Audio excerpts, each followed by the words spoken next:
ভগবান শ্রীরামকৃষ্ণদেবের অন্যতম অন্তরঙ্গ লীলা পার্ষদ স্বামী সুবোধানন্দজি মহারাজ, যিনি এই দিব্যলীলার অন্যতম সহায়ক রূপে এসেছিলেন। মহারাজের পিতৃদত্ত নাম সুবোধচন্দ্র ঘোষ। অনেকেরই কনিষ্ঠ ছিলেন বলে গুরুভ্রাতাদের নিকট তার আদরের নাম ছিল খোকা। শ্রীরামকৃষ্ণ সংঘে খোকা মহারাজ নামেই তিনি সুপরিচিত ছিলেন। সুবোধের জন্ম হয় 1867 খ্রিস্টাব্দের 8ই নভেম্বর, 23শে কার্তিক 1274, শুক্রবার, চান্দ্র কার্তিক শুক্লা দ্বাদশীতে রাত্রি 10:30টায়। কলকাতার ঠনঠনিয়ার সুপ্রসিদ্ধা সিদ্ধেশ্বরী দেবী ঘোষ বংশের পূজা গ্রহণ করে আসছেন।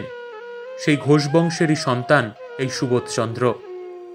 মহারাজের পিতার নাম শ্রীকৃষ্ণ দাস ঘোষ আর তার মাতার নাম ছিল নয়নতারা দেবী। 23 নম্বর শঙ্কর ঘোষ লেনে এনাদের বাড়ি অবস্থিত ছিল। কৃষ্ণদাসের ব্রাহ্ম সমাজে যাতায়াত ছিল এবং সময় সময় তিনি পুত্রদের সেখানে নিয়ে যেতেন। অধিকন্তু উত্তম ধর্মগ্রন্থ এনে তিনি সন্তানদের পড়াতেন। সুবোধানন্দ মহারাজ বলতেন, ছেলেবেলায় সাধুদের জীবনচরিত বেশি পড়তুম, দেখতুম কেমন করে কার জীবনের গতি ফিরে গেল। ভক্তিমতী মা নয়নতারা দেবী শ্রীমদ্ ভাগবতাদি গ্রন্থ পাঠ করতেন এবং সন্তানদেরও পৌরাণিক কাহিনী শোনাতেন ও ধর্মে উৎসাহ দিতেন। সম্ভবত এরই ফলে সুবোধানন্দজি শেষ বয়সেও বেলুর মঠের দ্বিতলের গঙ্গার দিকের বারান্দায় দীর্ঘকাল অধ্যাত্ম রামায়ণাদি পাঠে নিরত থাকতেন এবং জিজ্ঞাসিত হলে বলতেন, বেশ একটা সদ্ভাব নিয়ে থাকা যায়। প্রাথমিক বিদ্যালয়ের পাঠ সমাপনান্তে তিনি অ্যালবার্ট কলেজিয়েট স্কুলে ভর্তি হন। পরে তিনি বিদ্যাসাগর মহাশয়ের বিদ্যালয়ে পড়তে থাকেন। বিদ্যালয়ে অঙ্কশাস্ত্রে তাঁর সমধিক ব্যুৎপত্তি দেখা গিয়েছিল। এই সময় সুবোধের পিতা তাঁকে শ্রীরামকৃষ্ণের কথা বলেন এবং কেশবচন্দ্রের সঙ্গে ঠাকুরের কিরূপে মিলন হয় তা সবিশেষ বর্ণনা করেন। সহপাঠী ও প্রতিবেশী বন্ধু ক্ষীরোদচন্দ্র মিত্রের সাথে পরামর্শ করে 1884 খ্রিস্টাব্দের রথযাত্রার দিন সূর্যোদয়ের পূর্বে একযোগে দক্ষিণেশ্বরে চললেন। শ্রীরামকৃষ্ণ সমীপে আগত সুবোধ ক্ষীরোদকে আগে ঘরে প্রবেশ করতে বললেন। ক্ষীরোদ প্রবেশান্তে প্রণাম করলে ঠাকুর জিজ্ঞাসা করলেন, আপনারা কোথা থেকে আসছো? ক্ষীরোদ বললেন, কলকাতা থেকে। শ্রীরামকৃষ্ণ পুনরায় জিজ্ঞাসা করলেন, ও বাবুটি অত দূরে দাঁড়িয়ে কেন? ওগো বাবু, এগিয়ে কাছে এসো না। সুবোধ নিকটে গিয়ে পাদপদ্মে প্রণাম নিবেদন করলেন। এর পরবর্তী ঘটনা স্বামী সুবোধানন্দের 23/6/1925 তারিখের পত্রে লিপিবদ্ধ আছে। ঠাকুর আমায় হাত ধরে নিজের বিছানার উপর বসালেন। আমি বলেছিলাম, রাস্তায় কত লোককে ছুঁয়েছি, এই কাপড়ে আর আপনার বিছানায় বসবো না। ঠাকুর আমাকে এক হাতে জড়িয়ে ধরে রইলেন, বললেন, তুই এখানকার, কাপড়ে কি আসে যায়? পরে ঠাকুর ভাবে অচৈতন্য হইলেন এবং আপনা আপনি হাসতে লাগলেন। আরও কত কথা হলো।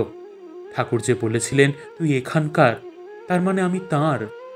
আমি একজনার সহিত দক্ষিণেশ্বরে ঠাকুরের কাছে গেছিলাম, কিন্তু এখন ঠিক জেনেছি অন্য লোক উপলক্ষ মাত্র।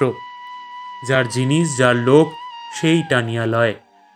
সেদিন ঠাকুর সুবোধকে বলেছিলেন, যখন ঝামাপুকুরে ছিলুম তোদের সিদ্ধেশ্বরী মন্দিরে তোদের বাড়িতে কতবার গেছি, তুই তখন জন্মাসনি।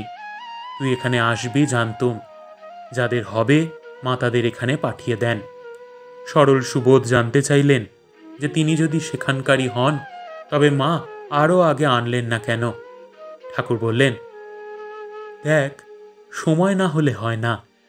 অতঃপর সুবোধ ও ক্ষীরোদ বিদায় চাইলে ঠাকুর শনি কি মঙ্গলবারে আসতে বলে দিলেন।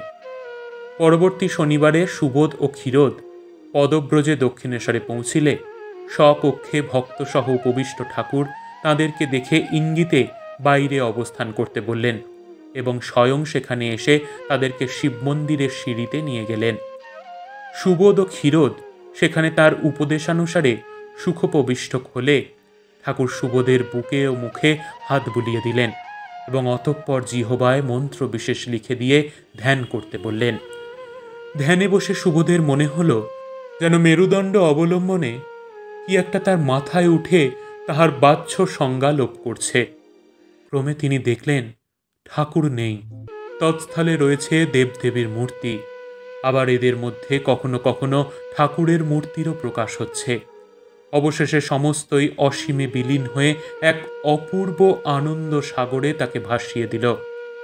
কিছুক্ষণ পরে মাথায় ও বুকে হাত বুলিয়ে ঠাকুর সুবোধকে প্রকৃতিস্থ করলেন এবং বললেন, খুব কি ভয় হয়েছিল? সুবোধ উত্তর দিলেন, হ্যাঁ। ঠাকুর প্রশ্ন করলেন, তুই কি বাড়িতে ধ্যান ট্যান করতিস? সুবোধ বললেন, বাড়িতে ঠাকুর দেবতার বিষয়ে যা শুনেছিলাম তাই একটু আধটু ভাবতুম। ঠাকুর বললেন, তাই তোর এত শিগগির হলো।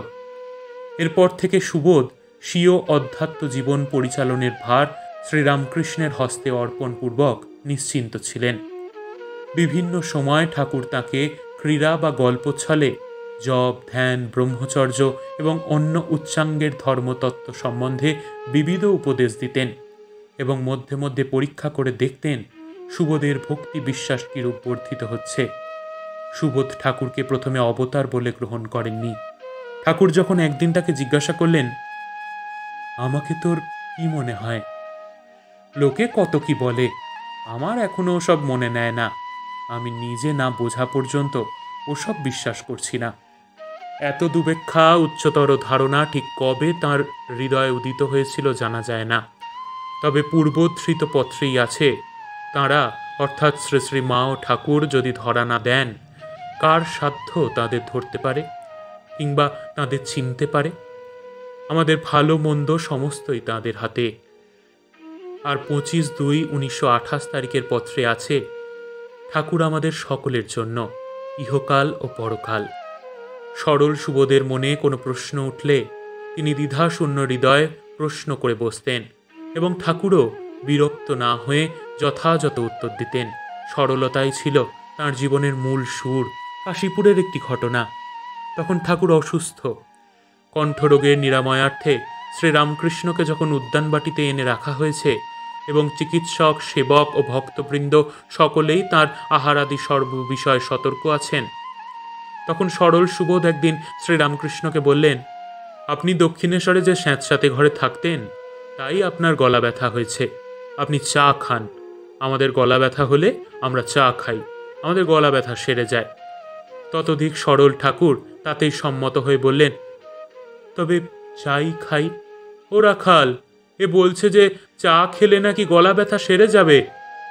রাখাল উত্তর দিলেন, সে কি আপনার সহ্য হবে? সে যে গরম জিনিস। ঠাকুর বললেন, না বাবু, তাহলে আবার উল্টে গরম হয়ে যাবে। আর সুবোধকে প্রবোধোচ্ছলে বললেন, ওরে সইল না। সুবোধানন্দের এই চা প্রীতি বরাবরই ছিল। একবার স্বামীজি তাকে বর দিতে চাইলে তিনি বললেন যে, কোনোদিন আমার যেন সকালের চা বাদ না পড়ে। দক্ষিণেশ্বরে যাতায়াতের ফলে তিনি নরেন্দ্রাদি ভক্তদের সাথে পরিচিত হলেন এবং শ্রীরামকৃষ্ণকে চিকিৎসার জন্য শ্যামপুকুরে, পরে কাশীপুরে নিয়ে আসা হয়। তিনি প্রায় সেখানে যাতায়াত করতেন, ঠাকুরের সেবাও করতেন। এরপর 1886-এর 16ই অগস্ট শ্রীরামকৃষ্ণের শরীর ত্যাগের পর যখন নরেন্দ্রনাথের নেতৃত্বে বরানগর মঠের সূচনা হল, তিনি ঠাকুরের জ্বলন্ত ত্যাগের আদর্শে উদ্বুদ্ধ হয়ে গৃহ অধিষ্ঠাত্রী দেবী সিদ্ধেশ্বরীর আশীর্বাদ নিয়ে বরানগর মঠে যোগদান করলেন এবং সন্ন্যাস গ্রহণ করে তার নাম হল স্বামী সুবোধানন্দ। এরপর বরানগর মঠে, তারপর আলমবাজার মঠে যখনই তিনি অবস্থান করতেন, কঠোর তপস্যায় ডুবে থাকতেন। অন্যান্য গুরুভাইদের মতো তিনিও তীর্থযাত্রায় ও তপস্যায় বের হন 1889 খ্রিস্টাব্দে। সেবার তিনি গেছিলেন বৃন্দাবন, কেদারনাথ, বদ্রীনারায়ণ। 1899 খ্রিস্টাব্দে মায়াবতী, কামাখ্যা। 1914 খ্রিস্টাব্দে কাশী, ভুবনেশ্বর, প্রয়াগ। 1925 খ্রিস্টাব্দে পূর্ববঙ্গ এবং ভারতের আরও বিভিন্ন প্রান্তে তিনি গেছেন বিভিন্ন সময়। যেখানেই গেছেন সবাইকে তপস্যা ও রামকৃষ্ণ ভাবে উদ্বুদ্ধ করেছেন। স্বামীজি রামকৃষ্ণ মিশন প্রতিষ্ঠা করে তার অছি পরিষদ এবং পরিচালন সমিতির অন্যতম সদস্যরূপে নির্বাচিত করেন। স্বামীজির সেবা যোগ তাঁর জীবনে মূর্ত হয়ে উঠেছিল। 1908 খ্রিস্টাব্দে উড়িষ্যার চিল্কা হ্রদ অঞ্চলে দুর্ভিক্ষের সেবা কাজে তিনি প্রাণপাত পরিশ্রম করেছিলেন এবং ফেরবার সময় কোঠার থেকে একটি দুস্থ বালককে কলকাতায় এনে তার লেখাপড়ার ব্যবস্থা করে দিয়েছিলেন। বেলুড়ে একটি নিঃস্ব পরিবার তার নিয়মিত সাহায্যে অনশন থেকে রক্ষা পেয়েছিল। একবার এক যুবক ছাত্র বসন্ত রোগে আক্রান্ত হলে তিনি সযত্নে সেবাদি দ্বারা তাকে রোগমুক্ত করলেন। দরিদ্র অসহায় রোগীদের জন্য তিনি অপরের নিকট ভিক্ষা করতেন। বেলুড় গ্রামের অনেকে চাল ও অর্থের জন্য তার মুখাপেক্ষী থাকত। পূর্ববঙ্গের বহু স্থানে উপস্থিত হয়ে সেবা বুদ্ধিতে শান্তি বাড়ি সিঞ্চন করে নিজেকে নিঃশেষে বিলিয়ে দিয়েছিলেন। পূর্বাশ্রমের সম্পত্তির অংশপ্রাপ্তি ঘটলে তিনি ওই অর্থ দ্বারা সাধু ও গরিব দুঃখীর সেবা করতেন। প্রথমে মন্ত্র দীক্ষা দিতে রাজি না হলেও শ্রী শ্রী মায়ের এক প্রকার নির্দেশে তিনি মন্ত্র দীক্ষা দিয়ে কৃপা করেছিলেন, বিশেষ করে পূর্ববঙ্গে অবস্থানকালে। নিজেকে কখনোই গুরু বলে ভাবতেন না, বলতেন শ্রীরামকৃষ্ণই আমাদের গুরু। আর শ্রী শ্রী মা ও স্বামীজির প্রতিও ছিল গভীর ভালোবাসা ও শ্রদ্ধা।